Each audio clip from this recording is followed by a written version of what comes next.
కాబట్టి తప్పనిసరిగా మేమందరం కూడా ప్రజా నిర్ణయాన్ని గౌరవిస్తూ ఏం జరిగిందనే విషయాలు మరి గతంలో కూడా చెప్పడం జరిగింది. అది ఈవీఎంసా ఏంటి అనేది, ఇంతంత మెజార్టీలు కానీ ఈ రకంగా రావటం కానీ ఇవన్నీ కూడా మరి దీనికి సాక్ష్యాలు ఇవన్నీ కాదు, చాలా ఇది దేశవ్యాప్తంగా కూడా చర్చ జరుగుతుంది. చాలా పార్టీలు నాయకులు కూడా డిస్కస్ చేస్తున్నారు ఈ అంశాల మీద. వీటి మీద టెక్నికల్గా చాలా అంశాలు ఉన్నాయి. అదేవిధంగా గతంలో ఇట్లాగే నెగ్గిన వాళ్ళు కూడా గతంలో కూడా చెప్పడం జరిగింది. కాబట్టి ఆ విషయాలన్నీ కూడా మనం పక్కన పెట్టి మనం పార్టీ పటిష్టవంతంగా ముందుకు వెళ్లాల్సిన అవసరం ఉంది.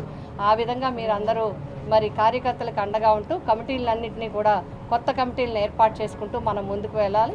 ఆ విధంగా వెళ్ళమని డైరెక్షన్స్ ఇవ్వటం జరిగింది. ఇంక చాలా అంటారు. వాళ్ళకి జగన్మోహన్ గారిని ముందు నేనేమంటానంటే, ప్రభుత్వ పక్షంలోకి వచ్చారు కాబట్టి ప్రజలకు ఏ వాగ్దానం ఇచ్చారో ఆ వాగ్దానాలను అమలు చేయడానికి చూడండి.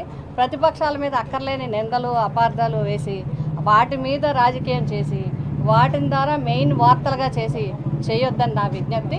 మీరు ప్రజలకు ఏమైతే ఇచ్చారో, పేద వర్గాలకు ఏమైతే ఇచ్చారో, మహిళలకు ఏమైతే ఇచ్చారో, ఎస్సీ ఎస్టీ బీసీ వర్గాలకు ఏమైతే ఇచ్చారో, విద్యార్థులకు ఏమైతే ఇచ్చారో అవన్నీ కూడా మరి జగన్మోహన్ రెడ్డి గారు ఒక డేట్ పెట్టి క్యాలెండర్ పెట్టి ఏ విధంగా అయితే అమలు చేశారో, ఏ విధంగా అయితే పక్షపాతి ధోరణి లేకుండా ఈవెన్ పార్టీలను కూడా చూడకుండా ఏ విధంగా అయితే పథకాలు సంక్షేమ కార్యక్రమాలు అమలు చేశారో మీరు ఆ విధంగా చేసి చూపించమని నేను తెలియజేస్తాను.